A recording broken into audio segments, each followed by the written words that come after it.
عبداللہ بن زبیر رضی اللہ عنہما وہ ہاتھ لٹکا کر چھوڑ کر نماز پڑھتے تھے، ہاتھ باندھتے نہیں تھے۔ تو کیا اس اثر کے بنیاد پر ہاتھ چھوڑ کر نماز پڑھی جا سکتی ہے؟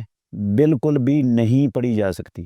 اس لیے نہیں پڑھی جا سکتی کہ امام الانبیاء محمد الرسول اللہ صلی اللہ علیہ وآلہ وسلم ہاتھ باندھ کر نماز پڑھتے تھے، اور آپ صلی اللہ علیہ وسلم کا حکم ہے صلو کما رأیتمونی اصلی، اس طرح نماز پڑھو جس طرح مجھے محمد الرسول اللہ صلی اللہ علیہ وسلم کو تم نے نماز پڑھتے ہوئے دیکھا ہے۔ تو اللہ کے نبی تو ہاتھ باندھ کے پڑھتے تھے، اور پیارے پیغمبر محمد الرسول اللہ صلی اللہ علیہ وسلم کا فرمان ہے، آپ نے فرمایا انا معشر الانبیاء، ہم انبیاء کی جماعت ہیں، امرنا ان نضع ایماننا علی شمائلنا فی الصلاۃ، ہمیں حکم دیا گیا ہے ہم اپنے دائیں ہاتھ کو بائیں ہاتھ پر رکھیں نماز میں۔ تو یہ انبیاء علیہ الصلاۃ والسلام کو اللہ رب العالمین کی طرف سے ہاتھ باندھ کر نماز پڑھنے کا حکم ہے۔ تو انبیاء تو ہاتھ باندھ کر نماز پڑھتے تھے، رسول اللہ صلی اللہ علیہ وسلم بھی ہاتھ باندھ کر نماز پڑھتے تھے۔ صحیح بخاری شریف کے اندر حدیث ہے، رسول مکرم صلی اللہ علیہ وآلہ وسلم اپنا دایاں ہاتھ، اپنا دایاں یہ گھٹ اور اپنی دائیں کلائی، بائیں ہاتھ بائیں گھٹ اور بائیں کلائی پر اس طرح رکھتے تھے۔ تو یہ ہاتھ باندھنے کی دلیل ہے۔ امام بخاری رحمۃ اللہ علیہ نے صحیح بخاری میں اس حدیث پر باب قائم کیا ہے، اینا یضع الرجل یدیہ فی الصلاۃ، نماز میں نمازی کے ہاتھ کہاں ہونے چاہیے۔ تو یہ مسئلہ انہوں نے پیارے پیغمبر محمد الرسول اللہ صلی اللہ علیہ وسلم کی اس صحیح حدیث سے ثابت کیا ہے۔ اب ایک طرف یہ صحیح احادیث ہیں، اور دوسری طرف عبداللہ بن زبیر رضی اللہ عنہما کا عمل ہے۔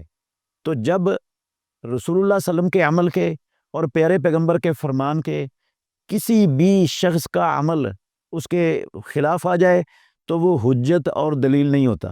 صحابہ رضوان اللہ علیہم اجمعین یقیناً انسان تھے، ان سے بھول بھی ہو سکتی تھی، ان سے غلطی بھی ہو سکتی تھی، اور ان سے غلطی کا امکان ہے۔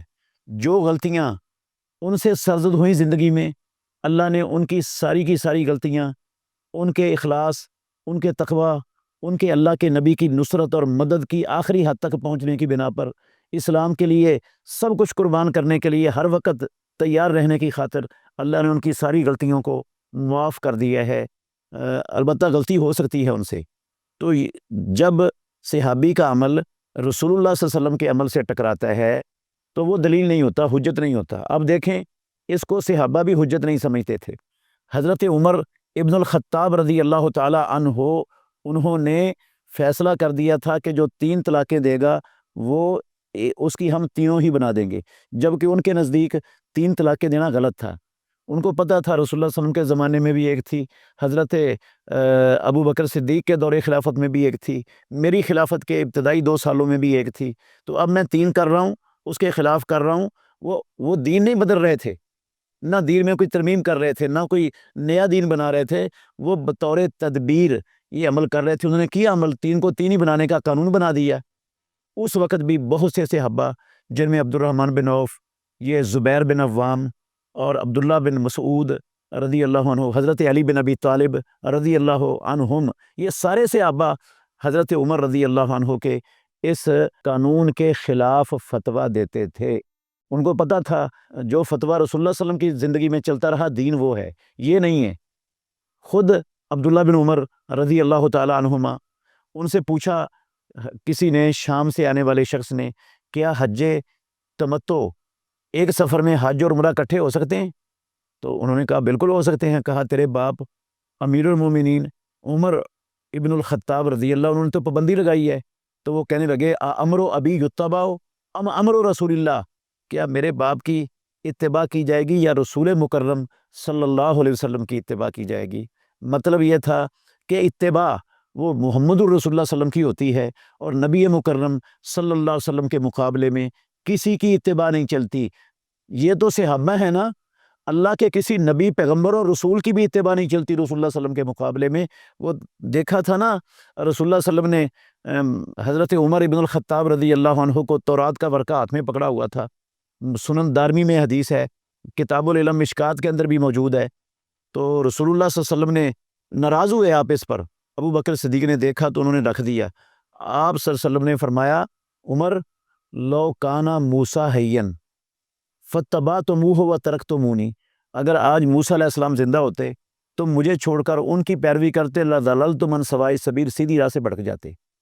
جب رسول اللہ صلی اللہ علیہ وسلم کے فرمان کے مقابلے میں موسیٰ علیہ الصلاۃ والسلام کی بات نہیں چلتی جو اللہ کے اولو العزم پیغمبروں میں سے ایک ہیں، تو کسی اور کی کیسے چل جائے گی؟